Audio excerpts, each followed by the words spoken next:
Hello everyone, I hope you're all doing great today. My nose is still a bit stuffy at the minute, so sorry if I sound a bit different here. Make sure you check out my Instagram at Joe the Insomniac and the podcast in the description below. I have a message before the video starts, so if you'd like to just listen to the stories, then I have timestamps in the description below for that. I'd like to share this today.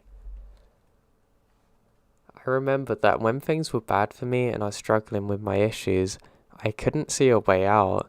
That was what made it so much harder for me. At the time I didn't realise that was simply because it's the way my brain was at the time. It wouldn't allow me to think or see things differently, which was half of my problem. But when I tell you everything can turn around if you're struggling with mental health issues or life generally, I really mean that. If you work on yourself and have faith in the process, everything will work out, I promise you.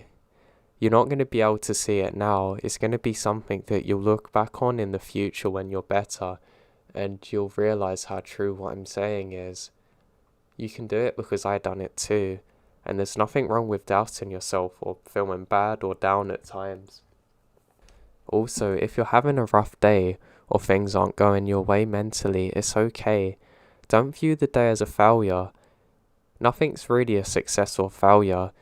It just is what it is. Especially when it comes to your mental health some days, because I will always have bad days every so often, and you just have to accept that. They will become less and less in time, but just understand that you'll have them, so try not to beat yourself up in your head and bully yourself about it.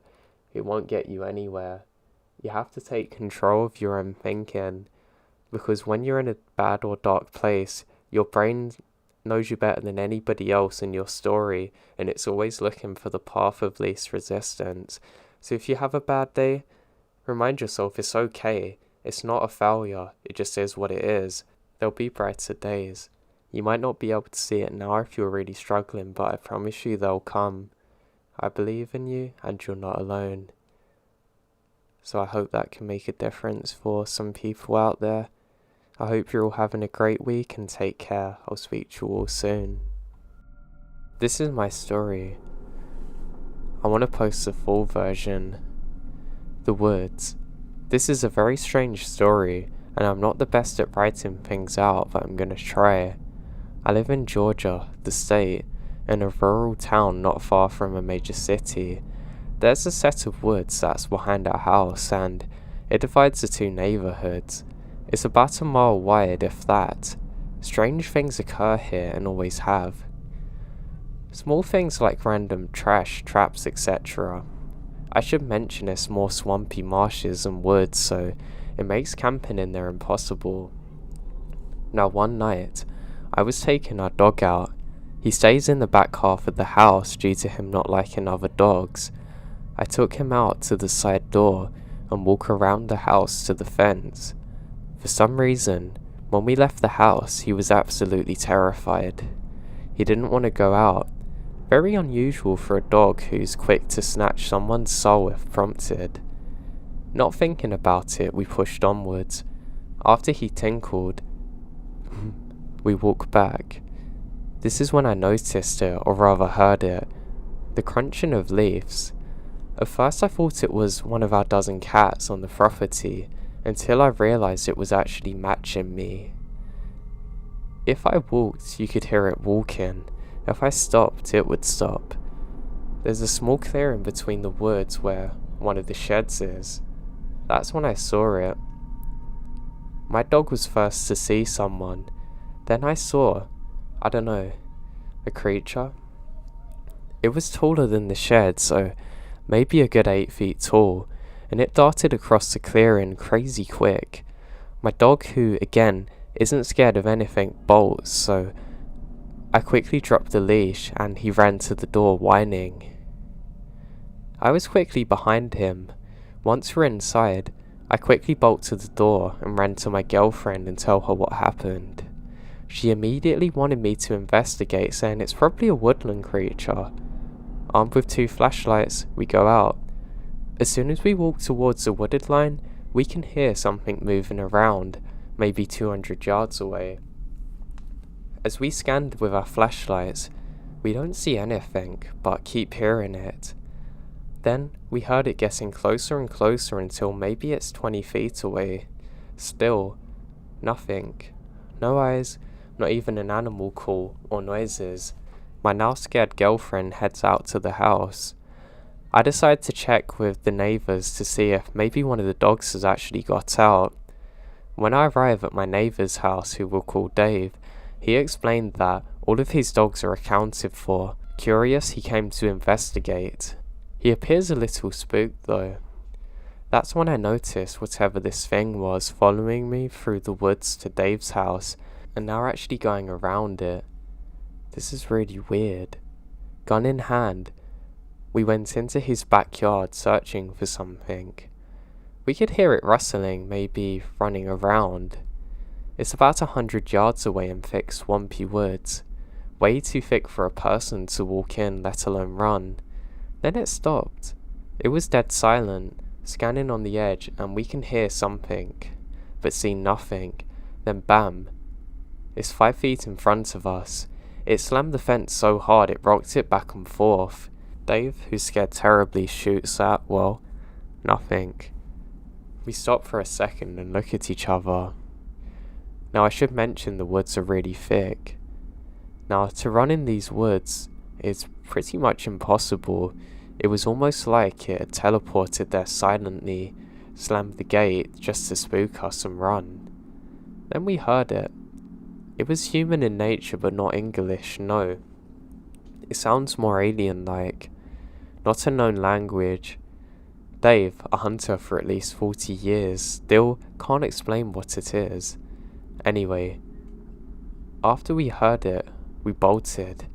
He covered me and we ran into my house. Not 10 minutes later, we both heard a loud explosion coming from the woods. It shook our houses and actually flickers our power. I sprint outside to see what it is, but of course, nothing to be seen. And then David comes out and he says he felt the same as before. Moments later, a few strangers from the neighbourhood come to our cul-de-sac, all agreeing that the blast come from behind our home. 911 is called and 2 police officers interview us. Our stories match. The responding officers actually refused to go out there. They do their report and left. To this day, I'm not really sure what that encounter was, and Dave doesn't go out at night anymore. He was that scared. So the next night, earlier in the day, my mother-in-law, a police officer for a town 40 minutes away, installs 2 motion-activated trail cams along the wood's edge. They were brand new. Make sure you keep that in mind. Thinking maybe we'd seen something, we had waited for nightfall. Later that evening, I went outside to feed their outdoor cats. That's when I heard it again. Rustling. This time, not taking any chances, I ran inside and told everybody about what I heard. They all piled by the back door, urging me not to go out.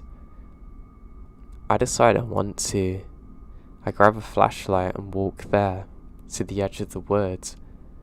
Knowing there was a trail cam in this area, I figured if it got me on camera, at least then my sacrifice isn't for nothing.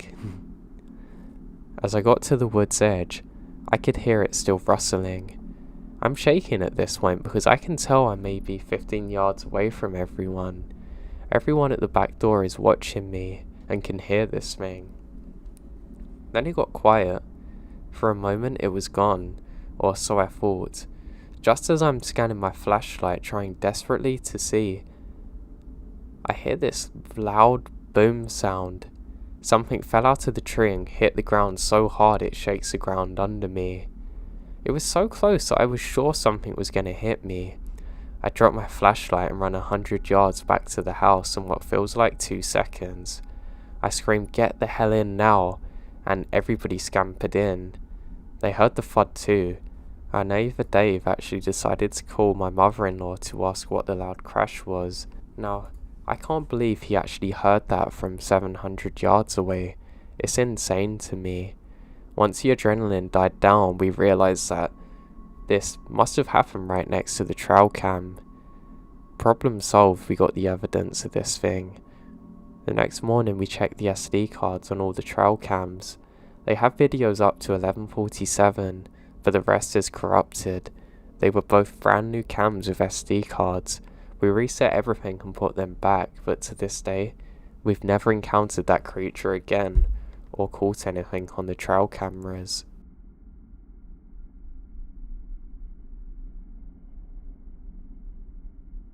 So, where I'm from, there's this huge stretch of forest preserve that sits in the middle of the city. It's surrounded mostly by sketchy lower-income neighborhoods, but there's an entrance to it from where I grew up, which is a fairly good place to live.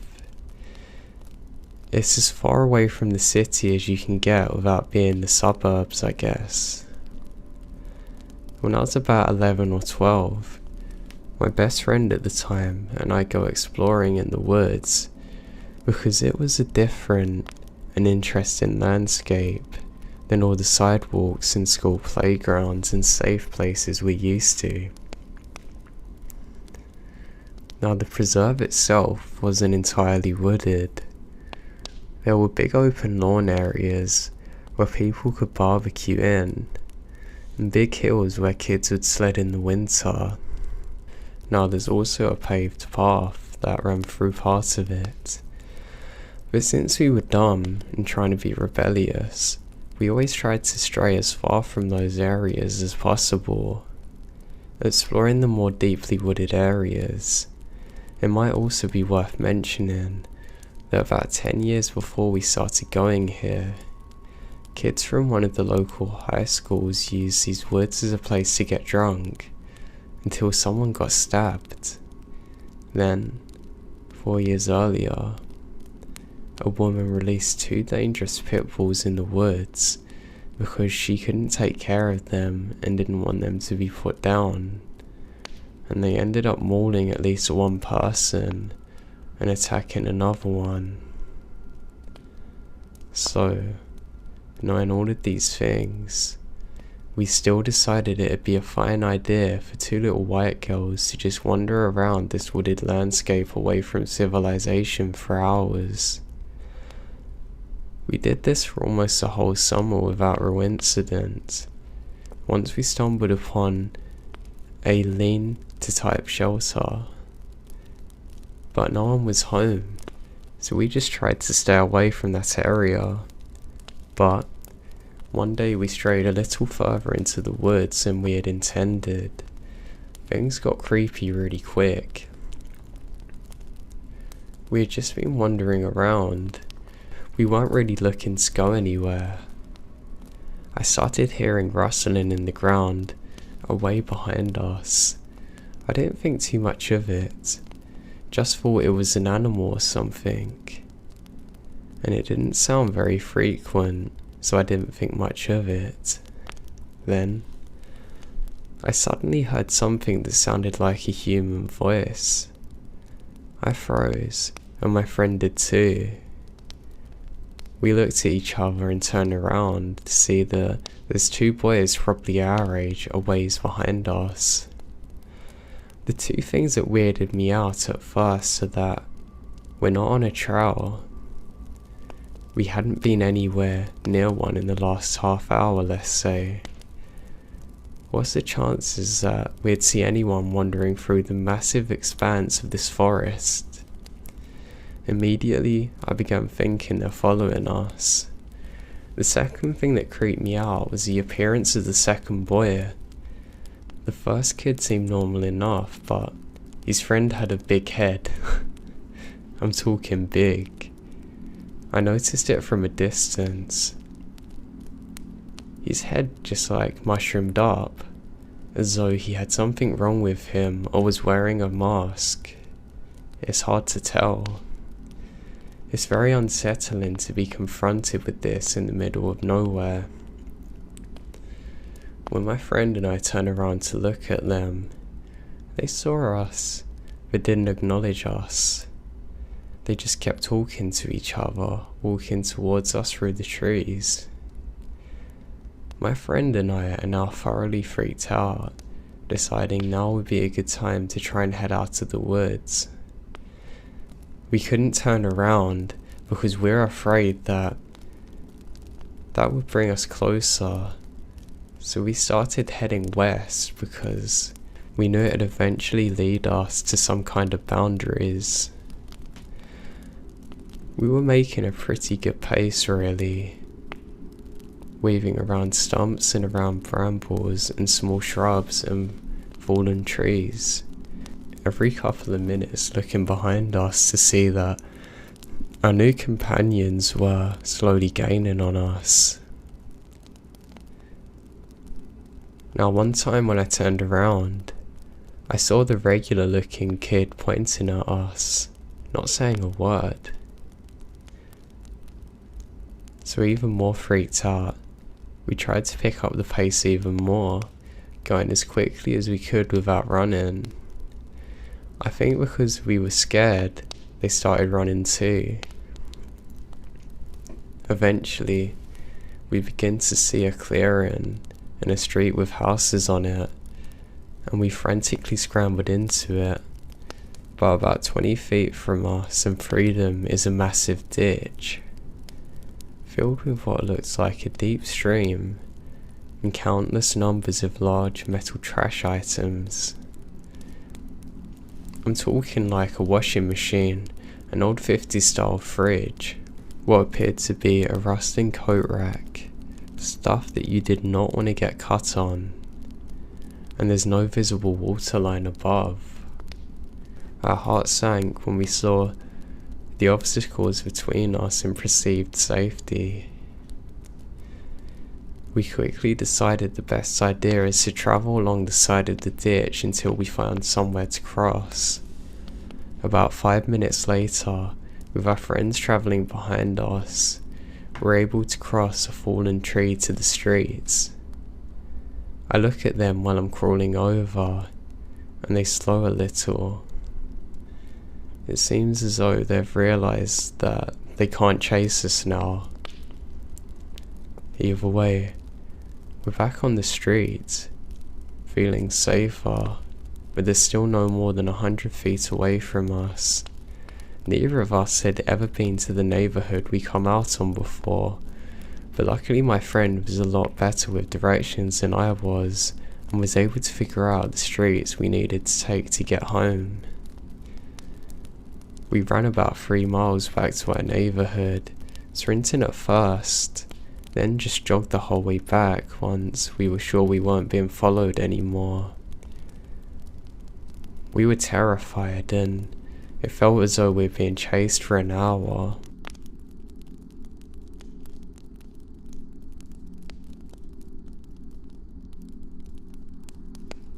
My name is John. I live in a rural part of Alabama, but chose to work in the city. The drive is about 45 minutes or so depending on traffic. However, by the time I pick my son up from the sitter, get dinner, and get home, I've been in the car for about 2 hours. My home is surrounded by trees, and the neighbours are few and far between. It can be lonely, but I love the privacy. One evening, I pulled in my driveway and noticed that something's off. The doors on my storage shed are wide open. I tell my son to sit in the car as I go out to investigate. I didn't see anything missing, and close the back doors. I know the wind had not blown them open because there's 2 latches, so you can't just open it. The following day, I look around and much to my dismay, 2 weed eaters along with other garden tools are missing. I know I should have contacted the police, but I know there wasn't much that I could do, and they weren't gonna help. So throughout the week, I had some off time and decided to tackle some yard work that I needed to get done, including cutting down a medium-sized tree that had grown next to my home. Once I cut it down, It took everything I had to move it to the edge of my property just inside the woods. I planned on cutting it off another day. Now fast forward the next week.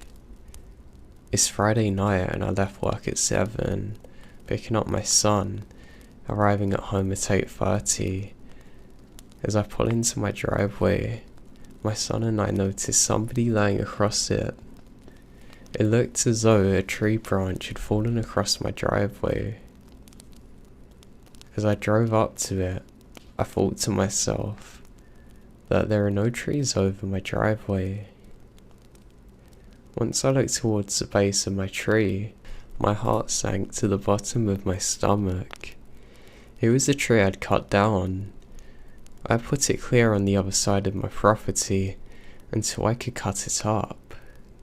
I recognized the marking from my chainsaw.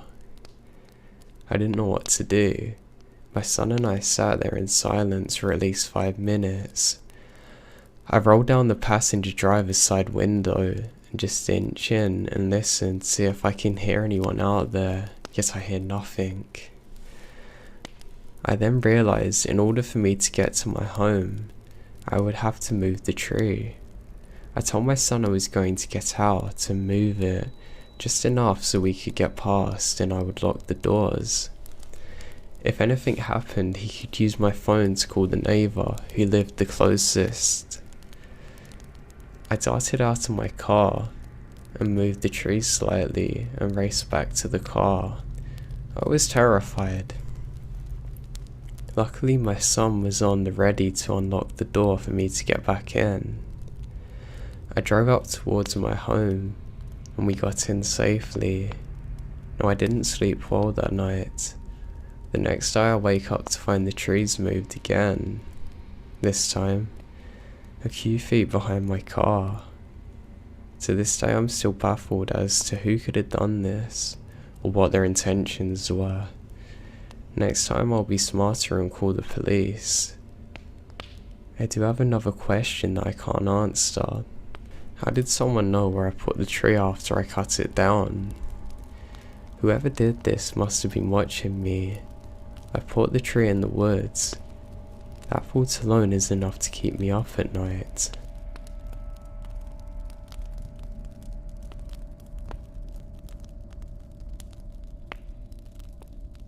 I'm a 17-year-old male.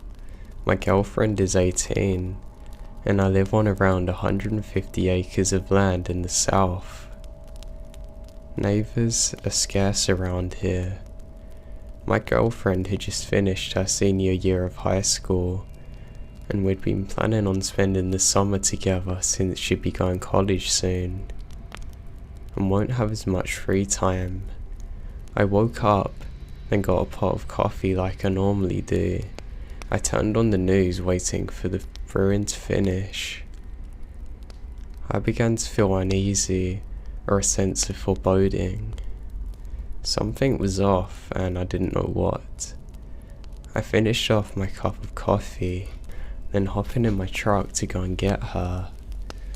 I wasn't exactly excited about going, as I had a bad back, and driving for 20 minutes was going to cause me a lot of discomfort and pain.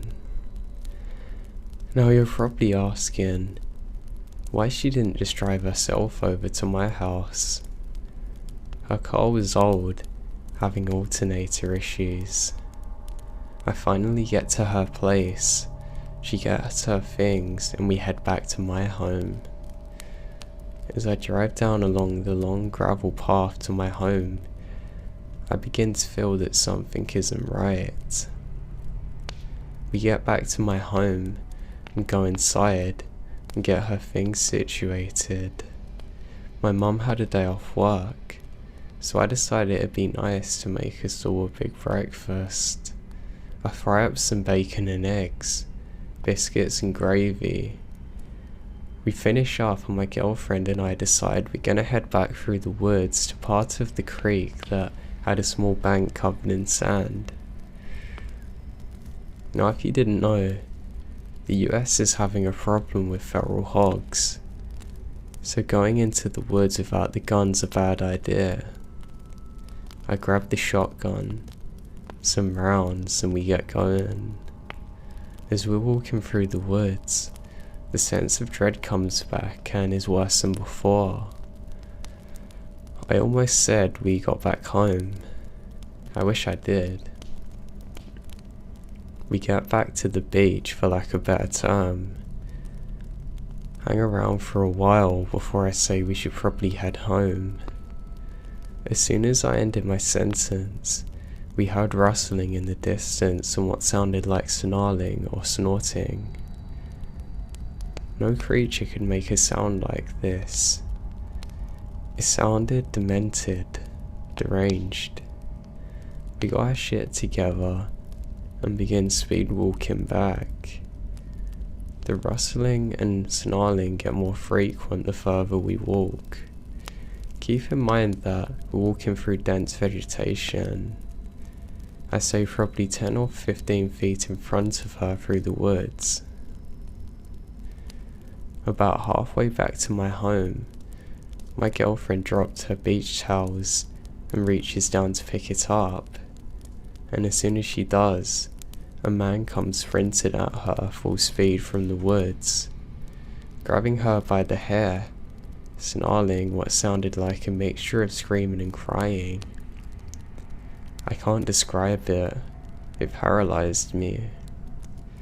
I was frozen for a split second. Before I continue, I need to describe what the guy looks like.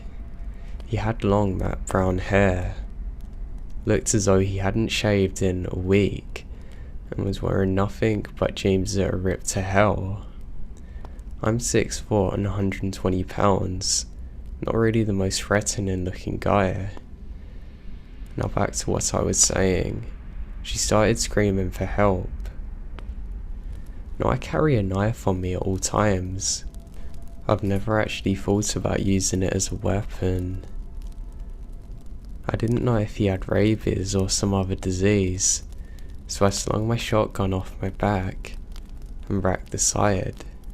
If you don't know, just the sound of a shotgun slide can deter people, so that's my mindset.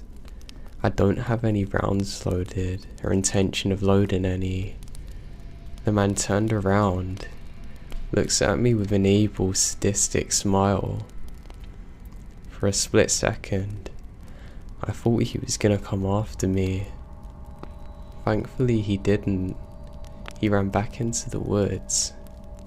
I then grabbed my girlfriend and pretty much dragged her the rest of the way home, shotgun in the other hand ready to use. But when we get back to the home, I nearly bust down the door and slam it shut. She starts crying. My mum comes running out and says what happened. I explained everything and she's shocked. You may be asking if we call the police. The answer's no. My family never does that and we try and handle things on our own. We tried to get my girlfriend calmed down. After 30 minutes she finally gets a grip on what had just happened. I tell her it's gonna be alright. We've never went in the woods again since and are terrified of ever going out alone.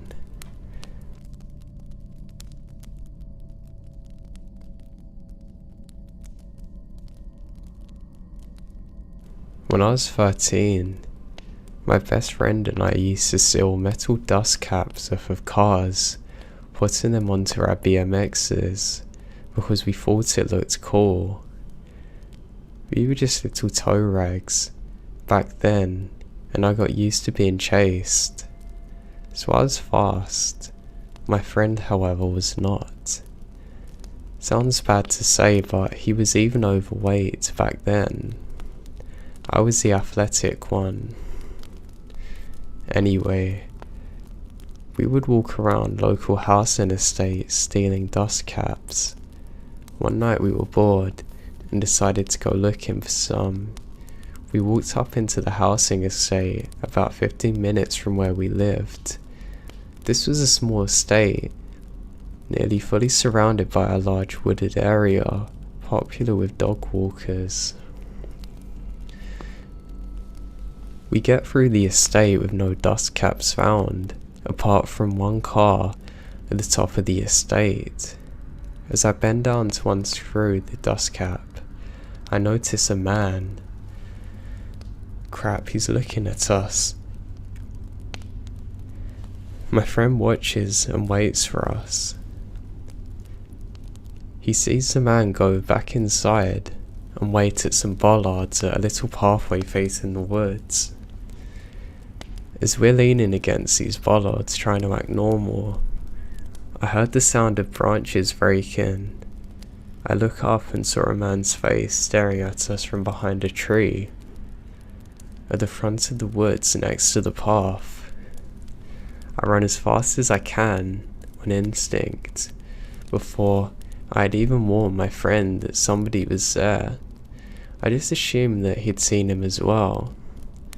Anyway, I ran nearly all the way home, but where's my guy? I loiter around near his home. I'm getting worried now.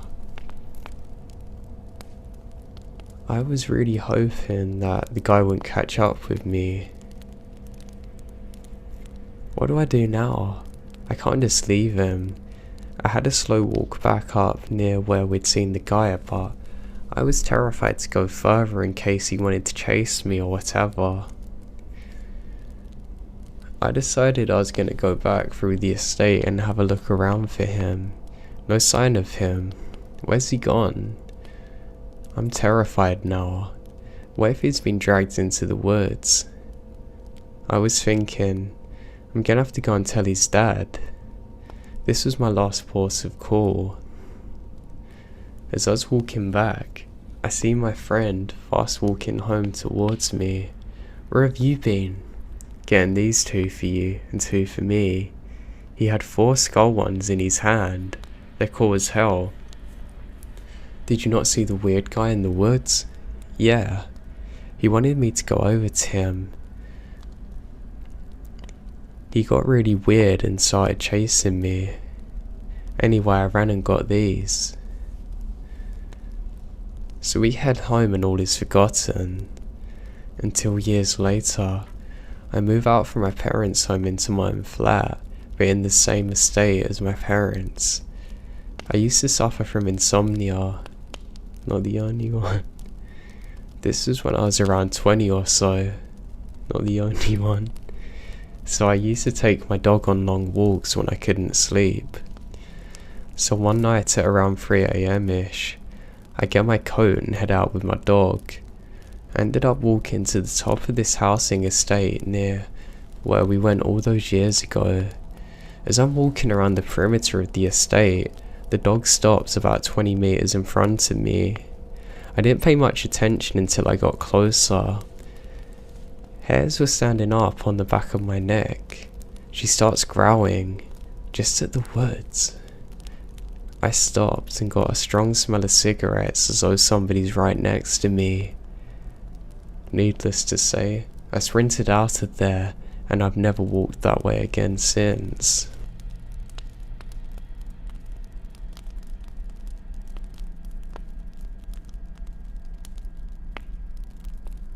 I'd been looking for a used road bike on Craigslist for some time now, and a good friend of mine linked me to an ad yesterday that was only 15 miles away and had the exact bike I was after for less than half of what I'd planned to spend. The guy had bought it, used it for half a year, broke his ankle in a freak accident, hadn't used the bike since. I was a little skeptical about the condition as it had supposedly sat for a while. With the photos he sent me, it looked great, so with that, I left for a test drive. I managed to secure this morning for a short 5-miler. I'd leave my truck in his driveway as a collateral.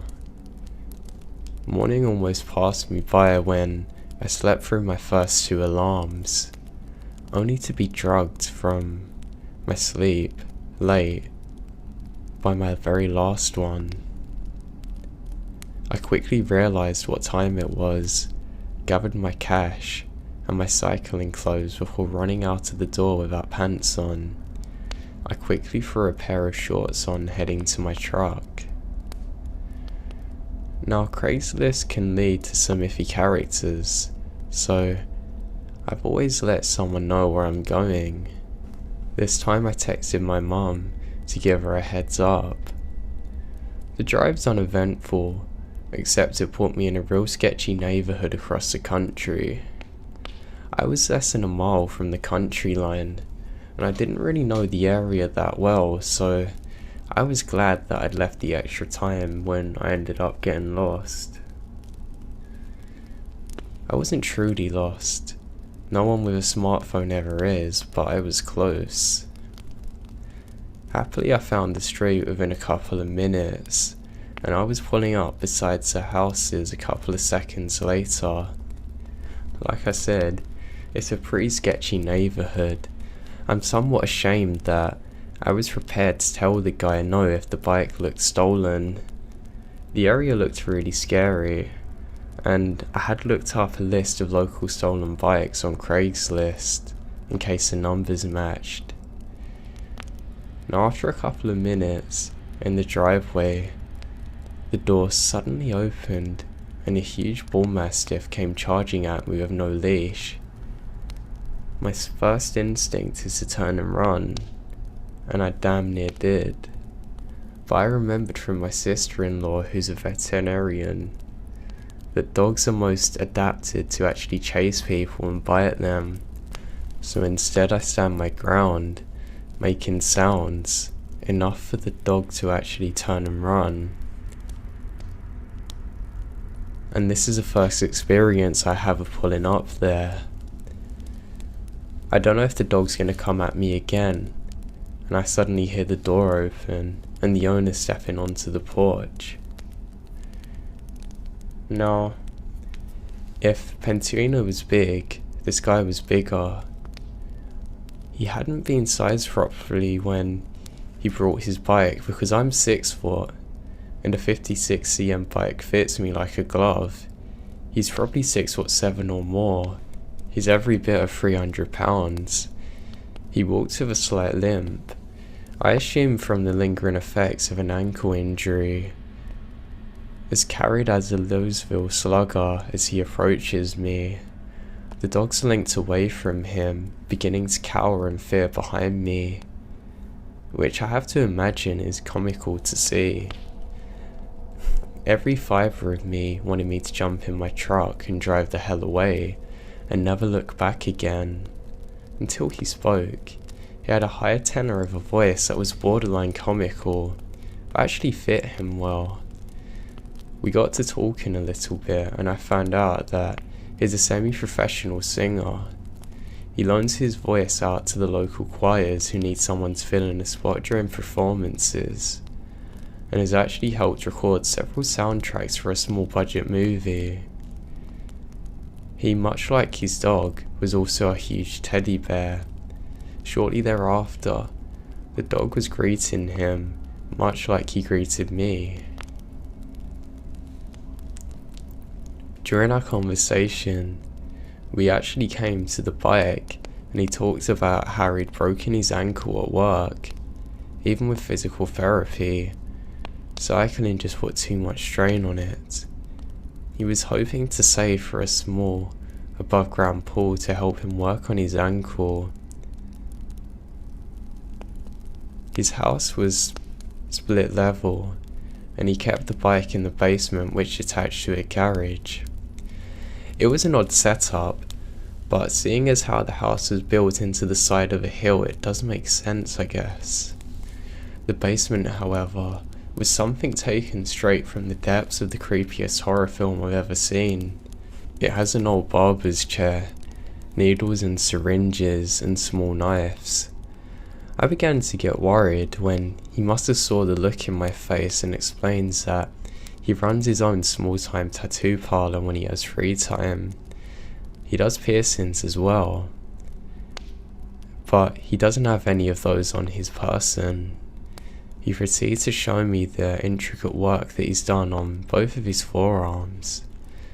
as he's wearing a long sleeve to begin with, and noted that he was completely ambidextrous. His work is amazing.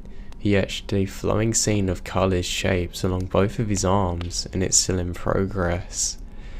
He even had an old computer and printer on the desk by the chair so that his friends could email him designs to check out. Once we enter the actual garage, things begin looking normal. There's an old beat up car, a couple of mountain bikes, an air compressor that appears to be from the 1950s.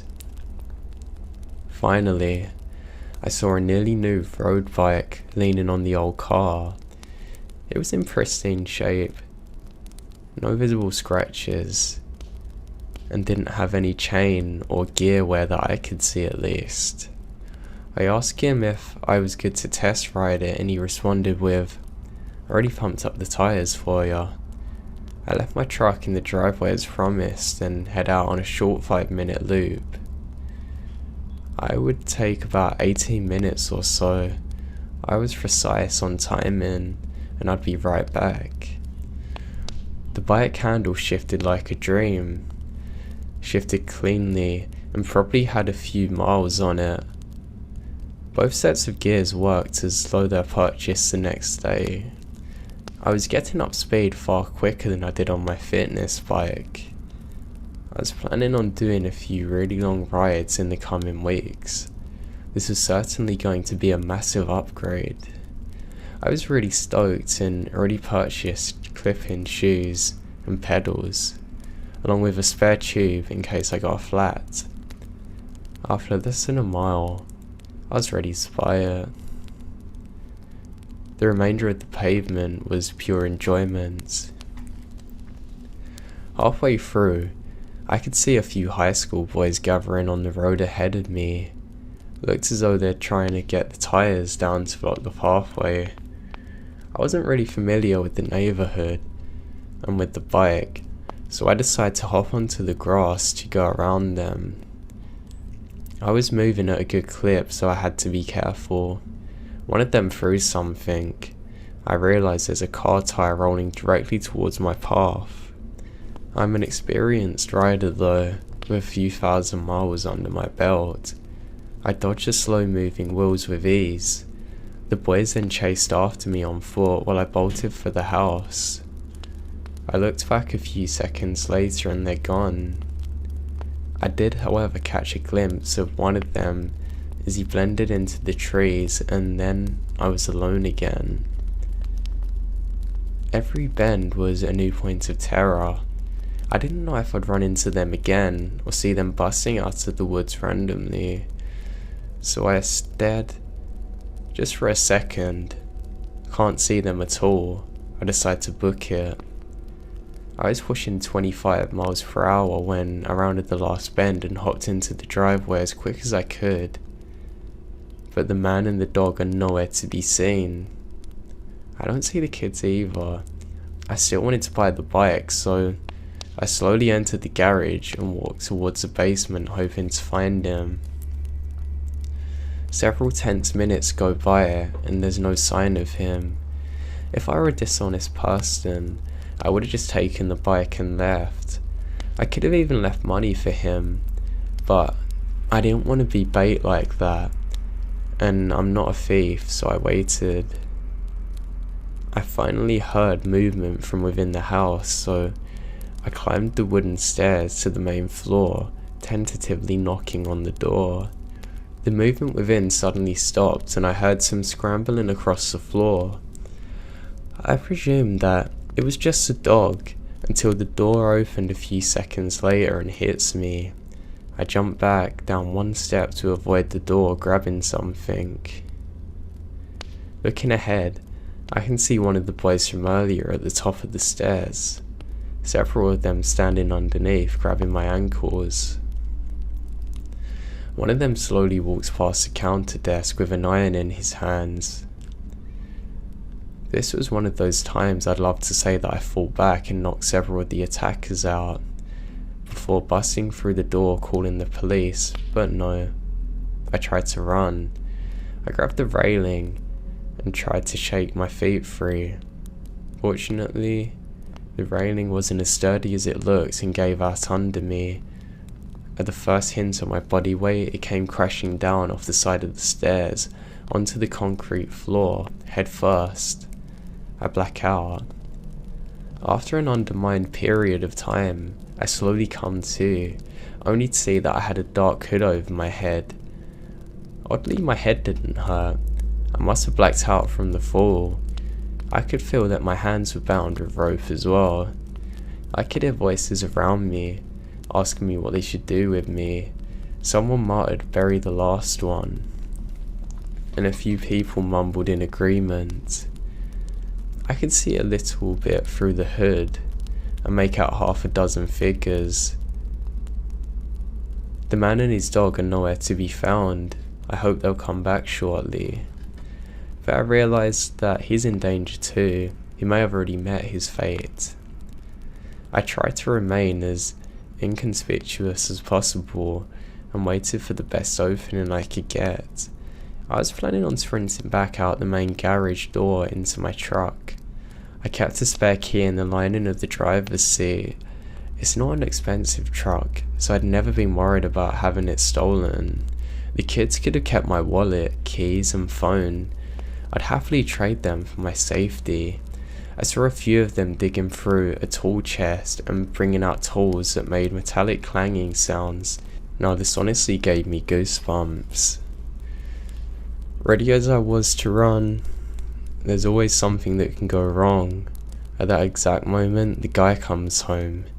Maybe he'd gone to look for me. Maybe he'd tried to follow me in another car and make sure I didn't steal the bike.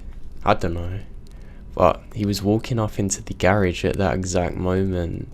The boys all stopped talking abruptly, looking up at him. I thought he's gonna start swinging. He says, "Oh good, you got him." I couldn't find him. Didn't want him to get away or anything. My heart sank. The dog's nowhere to be found. But I had to imagine that she'd chase me if I made a run for it. I'd still try though. This might be the only chance I get. I saw the man moving behind a wall in the garage and I took my chance.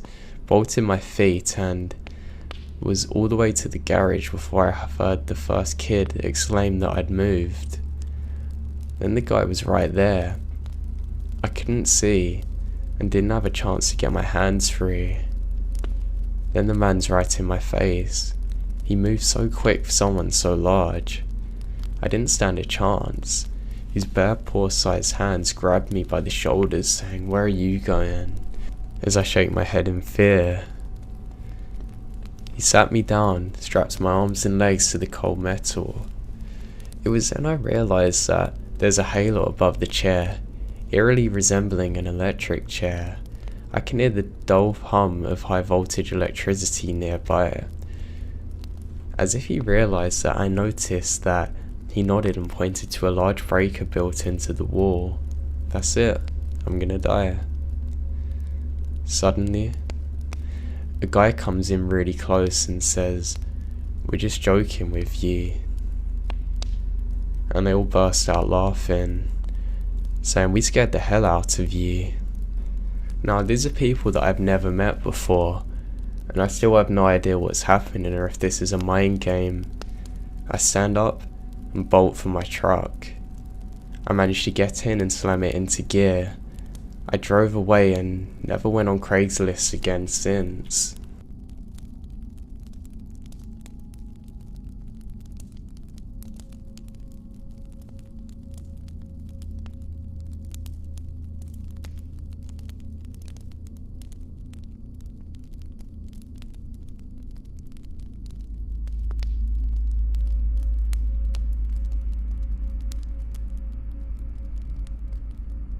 My bedroom looked bare, so I thought, why not buy a lamp to make it look more cozy and nice.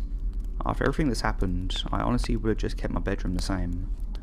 I'm just an ordinary person. I work, go to university, and keep up with my social life. I never really thought something bad could happen from buying a lamp. It was cheap, the glass was rose gold. It was really pretty and at a good price, so I thought, why not? The first day I brought the lamp, I unpacked it from its packing and placed it in my room in the corner near my chair. I turned it on, admiring it illuminated all around my room. It was pretty late, so most of my lights in my house were turned off. I heard my closet door open as I turned around to exit my room. I'm a strong believer in the paranormal, but I didn't feel any dread or evil. I just felt normal, like nothing was wrong. I walked to my closet and closed the door fully, and walked out my room, not turning back, but I'm sure I heard my closet door open again.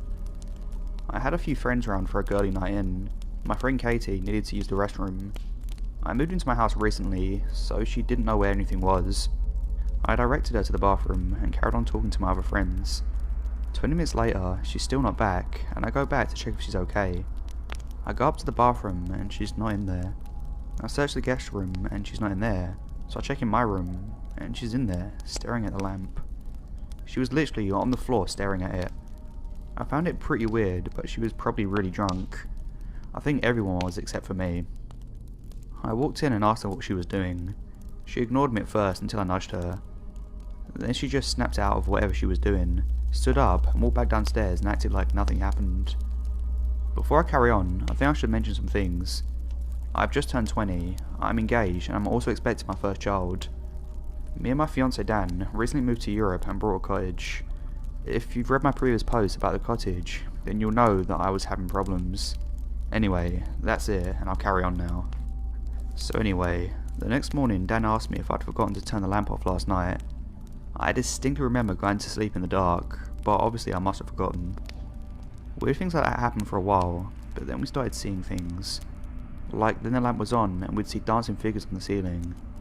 Even when we were standing perfectly still, they would still be moving, or there would be a figure on the wall just standing there. It wouldn't be our shadows because we would be in a completely different place, and it wouldn't make any sense. One night I was sitting up in bed on the iPad while Dan was in the ensuite. I can't remember exactly what we were talking about. I think it was something to do with his friends, I'm not sure.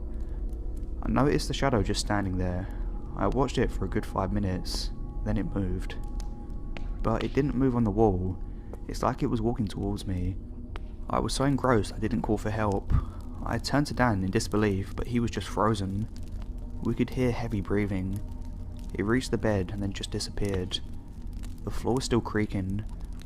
I can't remember much of what happened next, but I do remember seeing a hand peer out from under the bed. It was bony and black. It was clawing its way out. And then I saw Dan running over to the lamp.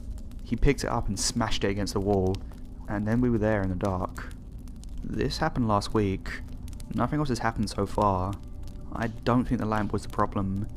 Please, if you do see a cheap lamp on Craigslist, no matter how beautiful it is, do not buy it.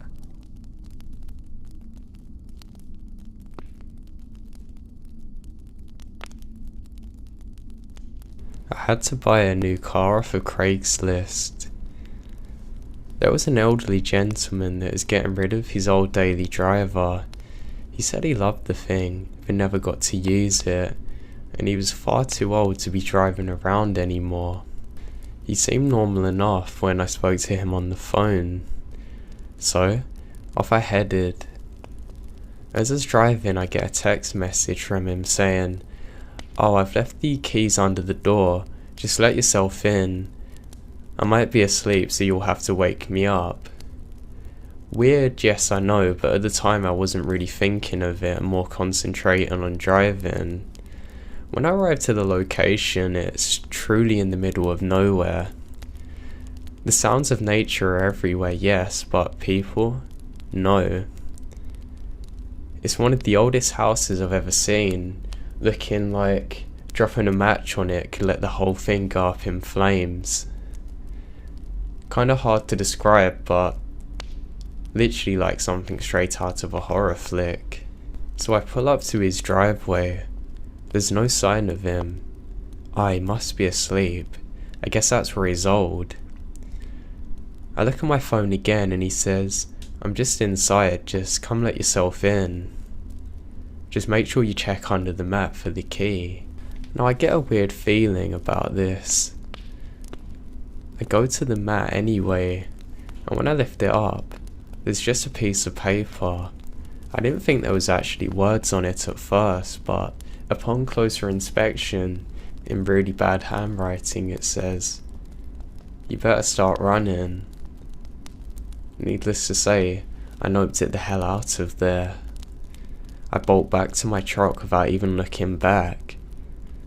I speed away from the driveway, and as I look in the rearview mirror, I can see multiple people coming out from the surrounding trees, all in black. I have never been on Craigslist since and still have some PTSD to this day about going to unknown locations.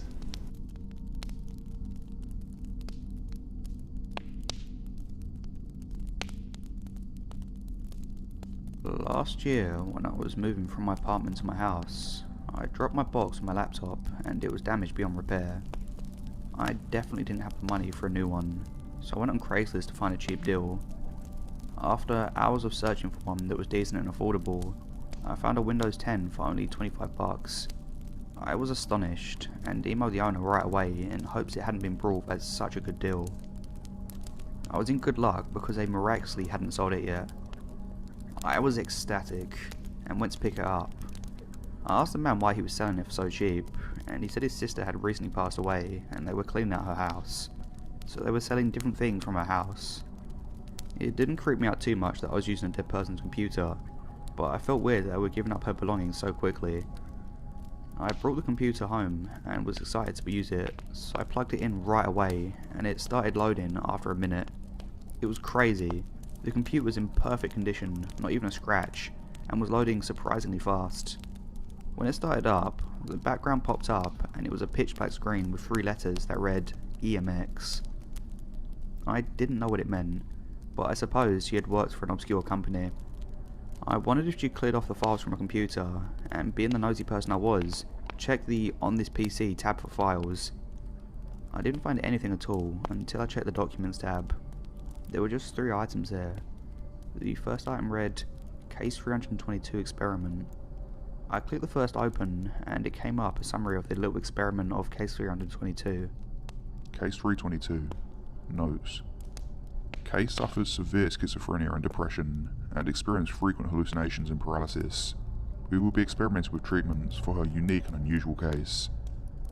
It should be noted that this case is extremely violent, has been speculated at the most violent of all cases. Constant murder and torture threats, surprising detail, and graphic descriptions for someone as young as her. That was the end of the item.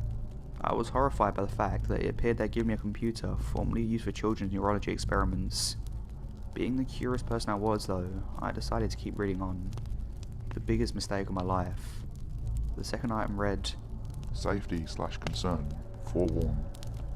I opened the file and it appeared to be a list. Safety concerns with Case 322. It should be noted that those children for experimentation on Case 322 shall be the utmost high standards, and serious precautions must be taken. Case 322 has been involved in the following acts. 1. The murder of her entire family. 2. The murder of 4 civilians during an escape from her home. 3. Bank robberies. 4. Over 200 death threats towards figures of authority. Police, guards, doctors, therapists, teachers, school staff and others. 5. Writing a death note to a classmate. 6. Pulling out her own hair from her roots and eating it. 7. Pulling her teeth out and stabbing herself in the eye with it. 8. Over 20 suicide attempts including hanging, overdose of drugs, self-inflicting shots with a firearm, jumping off the top of a building and stabbing herself. 9. Attacking a police officer and nearly killing them. As expected, this is not the full list of offences, but are the most prominent. When conducting experiments, do not leave Case unattended and do not take your eyes off her. Keep eyes to experimentation room out of her parameters and make sure she's restrained in a straitjacket through the whole process. Have guards on duty at all times for experimentation. And that was the end of the file. I then understood they weren't dealing with a normal messed up kid. They were dealing with a serial killer, a psychopath. I was sick to my stomach at this point. Why did this woman have such private matters on her at-home computer? How did her family not know about this? Why was she dead? The third file read, Experimentation. Documentation. Day 1. Case 322 fought and screamed until she sedated. She is surprisingly strong for her stature and being only 14. Experiments went on. Not much progress. Day 2. Case 322 stabbed a guard in the eye with a bobby pin. Case is no longer allowed utilities. Cases have head shaved to prevent it being used as a noose. After proper sedation, we found a serious neurological phenomenon in her brain, most likely the cause of her issues. Day 3. Case 322 woke up from sedation during experiments and played asleep as she slowly attempted to escape from the strain. Patients sprung up in the middle of the experiment, tackled a doctor and broke their hip bone before being restrained by the guards. Doctors who received compensation. Sedation will be amped up several milligrams and restraining methods are to be more advanced. Day 4. 2 guards and a nurse were killed in an escape. Building was put on lockdown. Case was found hiding in the cleaning closet. Day 5. Experiments are becoming increasingly more dangerous for a team. We're debating the end of the experiment for safety reasons. Case 322 is by far the most severely, and please excuse my improper tone, messed up and psychotic case ever speculated by our team. Day 6. Case 322 is no longer allowed fingernails. Day 7. I know I'm about to die, but if I'm gonna die, I'm gonna make sure these last few things are documented. She killed the rest of the team, and I'm hiding in my locked office, but she's close. I can hear her footsteps. We never figured out how to treat this phenomenon.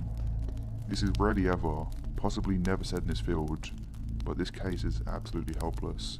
There is no cure. She's a lost cause. She's picking the lock right now. If my family ever finds this, I love you guys. And Case 322 is out there somewhere. She's in Goodbye World. This is Case 322. Well, that's just what they call me. I killed this piece of trash. Bleach blonde waste of life. She's dead. If her family's reading this, I enjoyed banging her head against the desk until she died. I love watching the life drain from my victims. And good luck ever finding me. I'm dropping her laptop off at her house so they can't use it for evidence. I know where she lives, and I'll find you too. And then it ended. I shut off the computer and went straight back into the man's house. I asked him how his sister died. He seemed to be taken aback by the question, but answered saying she was murdered. I gave him the computer and showed him the files. We turned it into the police station, and there's been an ongoing search ever since. Everyone in the area is told to keep their doors locked at all times. Keep on lookout for the girl. She's out there somewhere. They still haven't found her. I still have no clue what EMX is. The only thing that really still keeps me paranoid is the ending. And I'll find you too. Honestly, based on the description of how crazy she is, I can't tell you I don't believe her.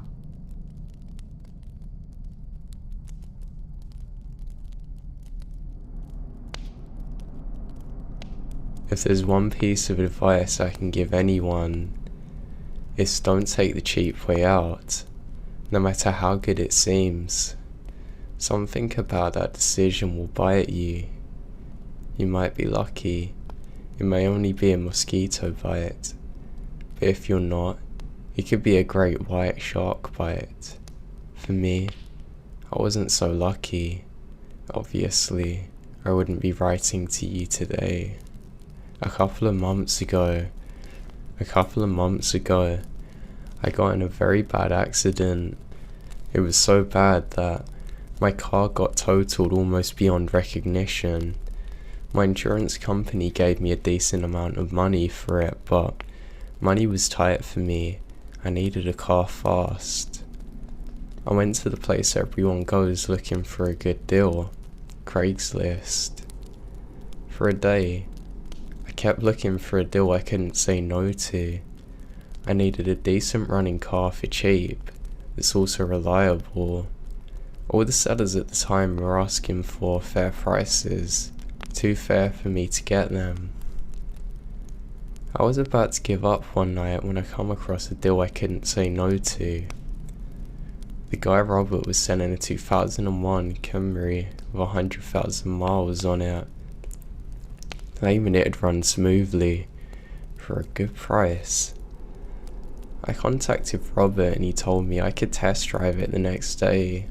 I took a taxi out there and gave the car a good old drive. Let me tell you, it ran like it was brand new. No complaints with the car whatsoever. I was really impressed. It seemed almost too good to be true. So when I got back, I asked the dealer what was wrong with the car. No matter how hard I pushed, He said there was nothing wrong with it. He seemed genuine about it the entire time too. So I believed him, buying it on the spot. I had the car for about a month without incident. Then one night, I was driving home from a long day of work. It was about 1 in the morning, so as you can imagine, the roads were desolate. I'm smoking a cigarette with my windows down, listening to the wind fly into my car. I remembered being stopped at red lights when a chill ran down my spine. This made me uneasy, but I blew it off as exhaustion. The light turns green. I begin to accelerate. Then something or someone whispers into my ear, ever so slightly. The sound of the engine mixed with the wind made it almost inaudible. There were no cars around, so I slammed my brakes, bringing my car to a complete stop. I waited a couple of seconds for maybe another whisper or anything, but no, nothing. No incident occurred for the rest of the ride. The next 2 weeks went by without anything like it happening again. I mean, honestly, I almost completely forgot about it. That's until something happened again. It was pouring rain while I was at work. It was very slow, so my boss lets me smoke a cigarette in my car. When I get in my car, I got the same chill once again. Instantly, I remember my last experience sat in there. I'm now in complete silence, waiting for something to happen. About 30 seconds later, my car got filled with the smell of freshly shot fireworks. It got so bad, so quick it made me cough like crazy, gagging even. I got out of my car, running back inside. The look on my face must have been far from normal, because my boss comes up to make sure everything's alright. I told him about the smell, and he said the only thing he could think of was somebody messing with my car. We went out to check out what was wrong, but the smell was gone.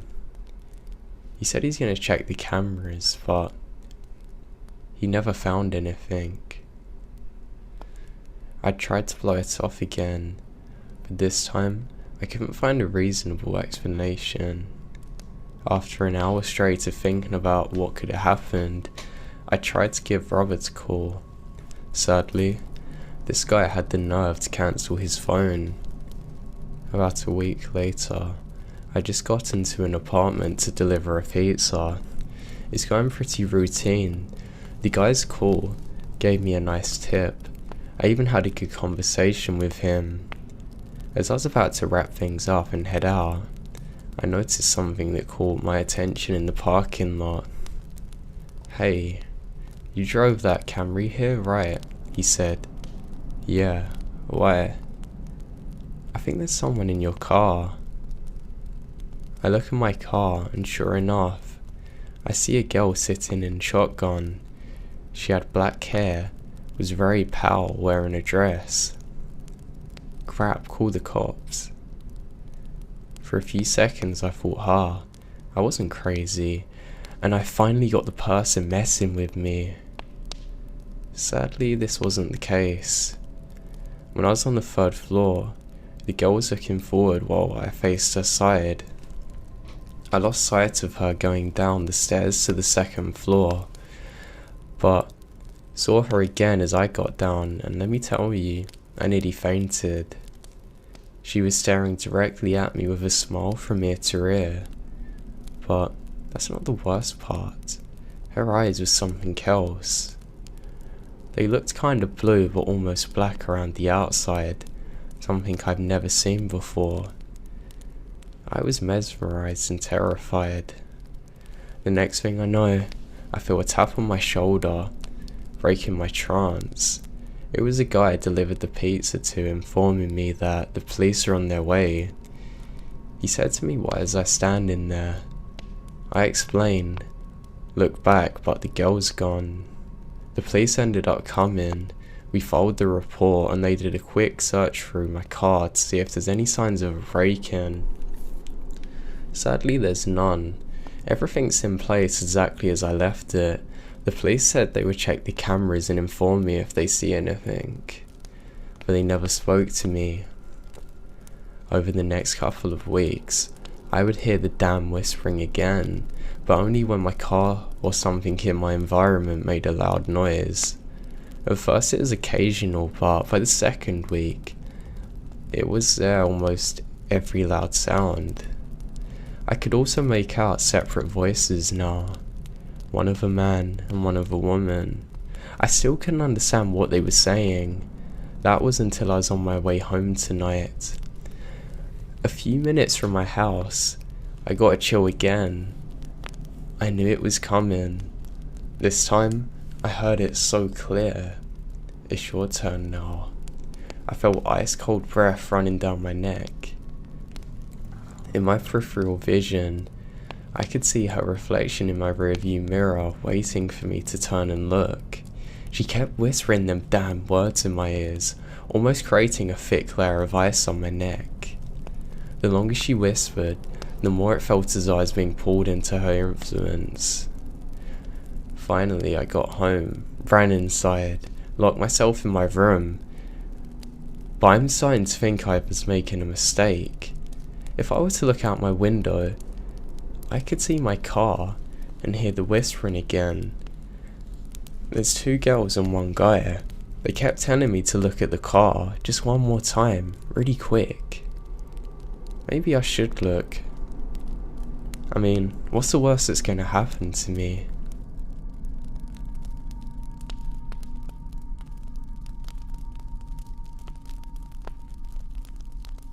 This happened 6 years ago. I was about 12. My brother was 26 at the time. My brother had been serving in the US Army for several years when this happened, and was deploying to the Middle East on his second deployment if I remember correctly. Also of note was that he's a Green Beret and had recently completed the Army Special Forces qualification course. And by then, was an active duty SF engineer sergeant. Given that we'd both grown up with a passion for the outdoors, he thought it'd be nice to take me on a backpacking trip in northern Alabama before he left for 9 months. The trip had gone smoothly up until the third night we were camping out. Around 8 PM, we had our camp set up, eaten dinner, and were sitting by the fire talking about typical gun stuff, girls, etc. For reference, our spot was about 50 yards from a large stream, and about 50 yards downhill adjacent to the large path. Our camp, the stream, and the path formed a kind of triangle. This was summertime in Alabama, so it wasn't quite dark yet when two guys, who appeared to be in their late 20s, wandered up, asking if we'd seen any hogs while hiking. Given that this is rural Alabama, we had seen some further into the wilderness and told them so. Even though they were relatively polite, I got a seriously creepy vibe from them dirty clothes, greasy hair, bad facial hair, etc. I think they probably looked as though they belonged in the movie Deliverance. They kind of hung out for a few minutes, maybe a little longer than they should have, looking around, asking us questions like, how long have we been out here? How long are we staying? And just kind of sizing us up. They then abruptly said goodbye and walk away. I didn't necessarily feel threatened by them, and I know for sure my brother didn't, but I still felt uneasy about the whole thing. Fast forward 3 or 4 hours, My brother and I had gone to sleep and were nestled in our tent when I was awoken by the sound of multiple dogs barking. I've always been a heavy sleeper, and they sound as though they're only 100 yards away. My heart immediately starts pounding, and I kicked my brother through my sleeping bag and asked if he was awake or heard the dogs. He responded, "I'm awake. They've been getting closer for the past hour or so just lay still." Needless to say, I'm terrified. We would also hear sporadic shouts from several different sources, but neither came any closer. A few minutes later, my brother whispered, "They're hunting for dogs." "Don't worry, they're just hunting for hogs. They use the dogs to pin them down before they shoot them." This gave me some relief, but not too much. Somehow I managed to fall asleep again. The fact that they were doing this during night time was a huge red flag to me. Fast forward what was probably another 3 hours, around 2 AM. I managed to sleep pretty well after hearing the first hog hunters when I woke up to my brother squeezing my hand firmly saying, "Wake up, put on your shoes and follow me, be quick." My heart immediately went back to racing because I heard the dogs and voices in the distance, further away than before but very distinct. Not asking any questions, I did what he said, and as soon as we're out of the tent, he says get back. We snuck about 50 yards into the woods, towards the junction of the path and the stream, crawled into the bushes. It was up a hill, so we had a pretty good elevated view of the campsite. I remembered as we're laying there how loudly I was breathing and how quietly he was when I heard a very distinct sound of a pistol slide racking. I look over to my brother and his hand pistol, and he was watching the campsite and surrounding area. I begin whispering to him, and he puts his hand over my mouth and points at the campsite. The group of hunters have been steadily approaching our campsite by this time, and have now reached it. This is over the course of 30 minutes. There were 5 of them, and like 3 or 4 dogs, they all looked crazy, and are relatively young with either rifles or shotguns. For those of you who are backpackers and campers, you know nobody comes up on a random camp in the middle of the night with dogs and guns that has good intentions. I knew this, and so does my brother. I was freaking out, and so was my brother. Now they lingered for maybe 20 minutes, shining flashlights around, talking to themselves when my brother put his mouth to my ear and said, "If they come towards us, I want you to run as quickly as you can. Don't stop, don't look back, stay off the trail, and look for flashing lights." I knew I could make it back because he had taught me the land nav pretty well. He then handed me a flashlight and told me not to take the red filter off.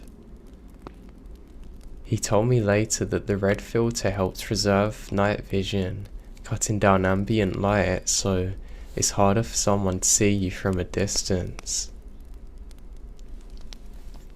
By now, I was so scared I started crying, but at the same time, I had a rush of adrenaline, and what I think now was confidence that he thought I could handle myself. We lay there for a while longer, when out of nowhere they start screaming, "Where are you all at?"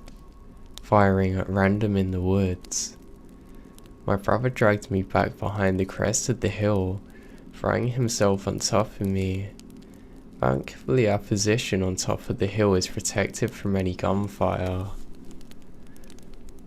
They shot maybe 6 or 7 times, then started walking in the direction they come from. They got maybe 100 yards away when I heard a blaring siren, seeing emergency lights flashing through the woods.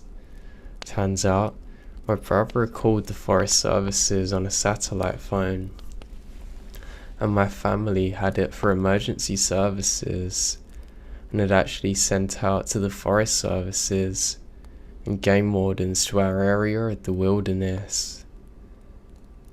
The wilderness is about 25,000 acres across, so it took them a while to get there on the dirt roads. When we saw the game warden truck, my brother signalled them with the light and pointed them in the direction that the hunters had gone, and the other guy had sped off through the woods. As soon as they're all gone, we went back to our camp, packed up our stuff and waited by the path for the game warden to come back, who then gave us a ride in his truck. On the drive back, my brother told me how brave I'd been and that we couldn't talk about it to our parents the next day if I wanted to. I asked him not to do that because I know they'd never let us go camping again.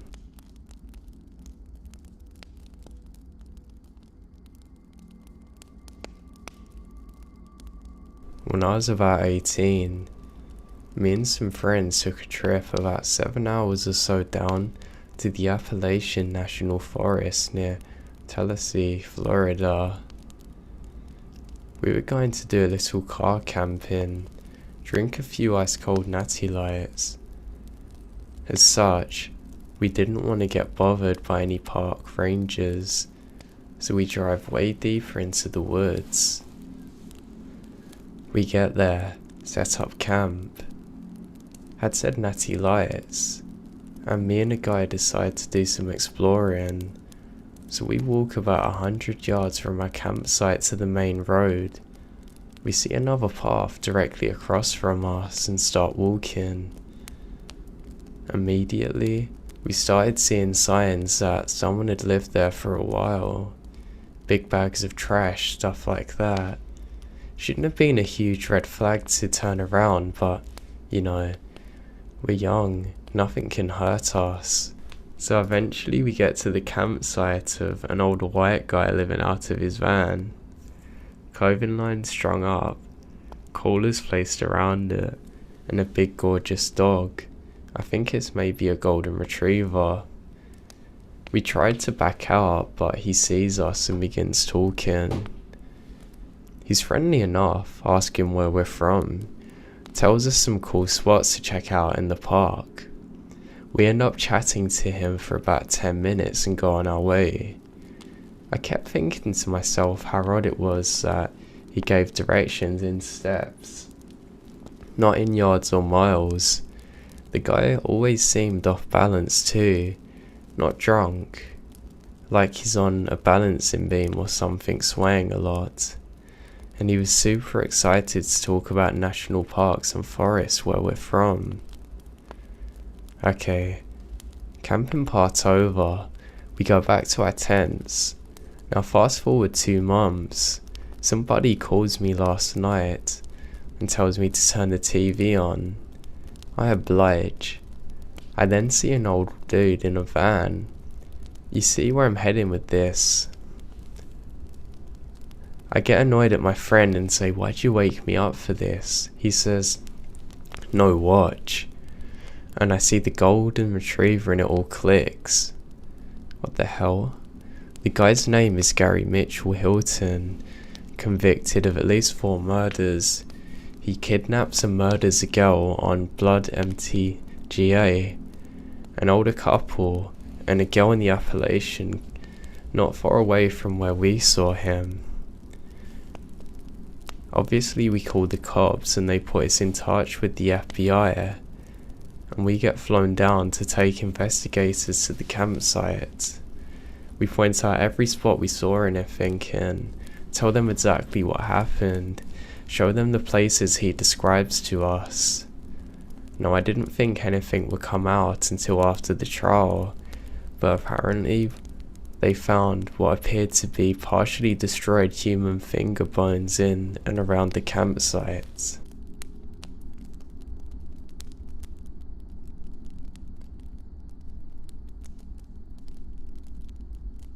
My family used to camp in Alcuin Park in Ontario when I was a kid.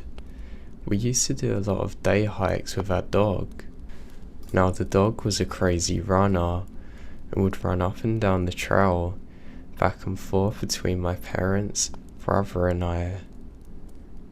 This one trail ended at a lookout. My brother and I stepped to try and take in the view. My dog arrived a minute later, travelling at full speed. He attempted to apply the brakes, but the momentum carries him over the edge.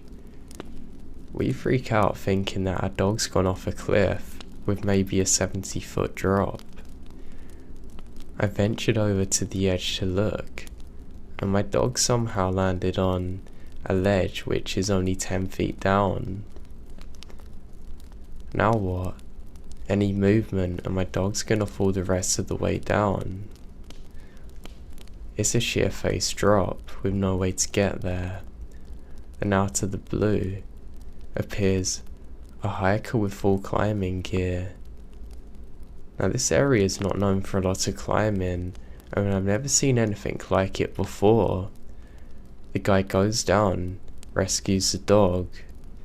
Now he's right next to us, and we go to look at our dog, turn back to say thank you, and he's literally vanished. He doesn't even say a word to us.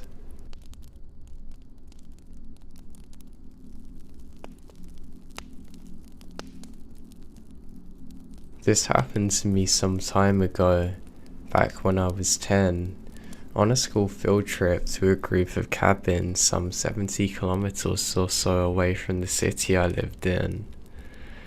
The point of the trip was basically to have fun.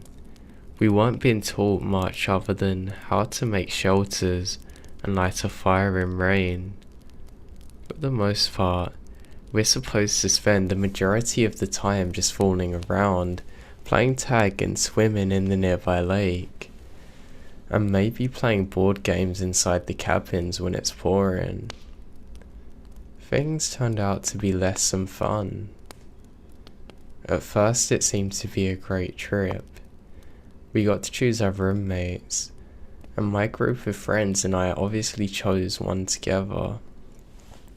So there's 4 of us. Myself, an Indian guy, Canadian and Chinese. Neither of us had ever been on a trip like this before. So far from home in the middle of the mountainous terrain. When we got there, we took a tour which was led by the camp's coordinator. This 20-something-year-old with blonde shoulder-length hair. He shows us the cabins, the lake, the trails, and the kitchen/lunchrooms, and then stressed to us that it's so important not to wander far from the cabins, since being in a forest at the base of a mountain, the chances of getting lost are relatively high.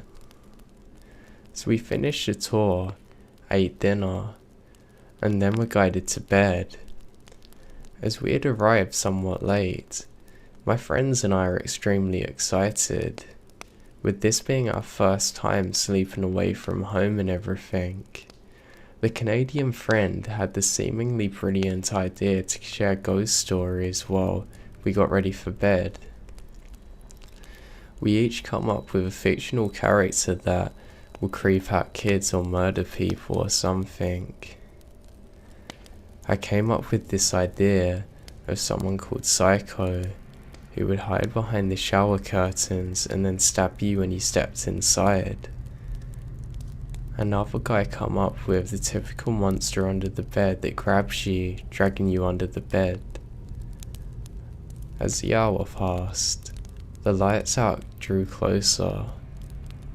We started to get the creeps, By the time lights out hit, the next 2 hours were so high-strung with a combination of excitement and nerves that everyone, excluding me, decided to share one bed, even though there's 2 of them. The guy's story about being dragged under the bed unnerved us to the point that we jumped onto the beds from nearby pieces of furniture rather than walk near the bottoms. As I previously mentioned, I decided to sleep on my own because 3 people in one bed was awkward and it's hot. We talked for a bit before turning off the lights and falling asleep, but I was awoken some hours later by what sounds like whispering. I didn't move at first, since the stories we had shared while getting ready for bed were still on my mind. Then I recognized the voices and realized my friends were the ones whispering from over the other side of the room in their bed. So I relaxed for a moment and was about to call out and ask what they were doing when someone hissed to me, "What is it doing?" Immediately I thought of some monster looming over my bed.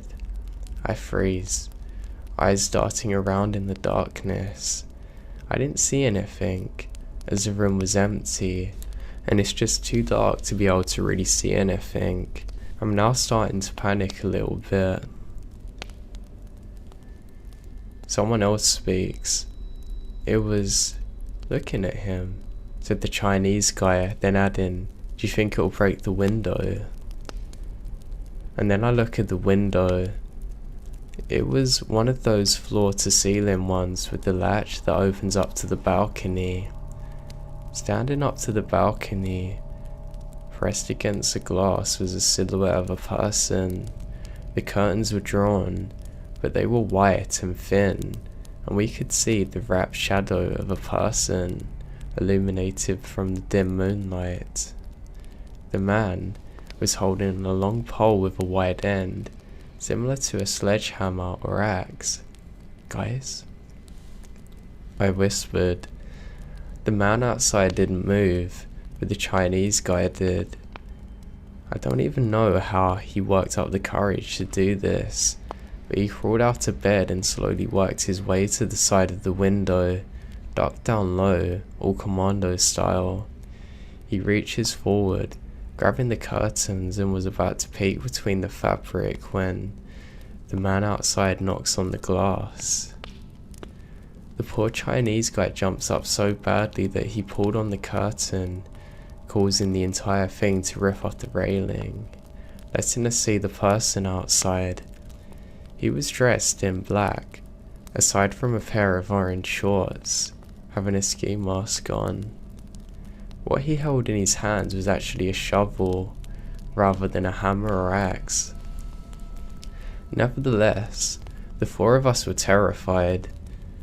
The Chinese guy screamed and bolted for the door in less than a second. The 4 of us were scrambling out of bed and hightailing it for the exit, screaming all the while. The Indian guy tripped along the way. The Chinese guy is in such a rush that he slams into the door, causing the lock to nearly snap. In seconds, we're in the cabin's lobby. Everyone's rushing out of their room trying to say what happened. A teacher goes out to try and investigate, but found nothing. The person's disappeared. After that, it took an hour before we were convinced enough that we could even step back in our room. I clamber into bed with my friends, despite their protest, and we stay awake for the remainder of the 4 hours or so, hands clutching our flashlights and the curtains open. The next day passes normally, and we thought that we talked about the event and that everything would be forgotten about soon. We eat lunch, eat dinner, and then with a small sense of dread walk back to the cabins ready for nighttime. The same guy came back, but to a different cabin this time, When we wake up and we get herded into the breakfast hall, and there's a group of girls talking about the man with the shovel, we soon realised that I'd seen the same person. Now, nothing else happened after this. At the time we were freaked out. Looking back on it now, I know that that guy was really messed up, whoever it was, and I'm glad that nothing further come of it, and that they couldn't actually get inside to us.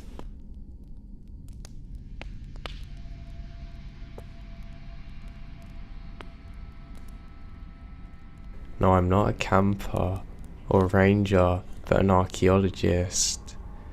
A few years back, we're doing a massive survey in the middle of nowhere in the interior of BC. All the crew had gone home. It's just my boss and myself left for a few days to follow up and confirm some coordinates and finish off some mapping. We head out from our motel an hour or so into the bush. Middle of nowhere along deactivated login roads. The closest town is miles and miles away. We hike out to this one area we had found a couple of weeks previously. For some reason the whole area felt off, so we get down to business, and about 15 minutes after being hunched over mapping, there's a really weird deafening whomp sound. I could feel the pressure in my ears change. I immediately look at my boss 20 feet away, and he's white as a ghost staring back at me. It happens again. I feel the pressure in my chest now. There's chills all over my body. Every hair is standing on end. My boss just turns and looks at me and says, "Let's go." We grab all our stuff and speed hike back to the truck. We never discussed it since. I have no clue what it was, but I've never been so freaked out in my life. Even 10 years later, it still terrifies me to this day.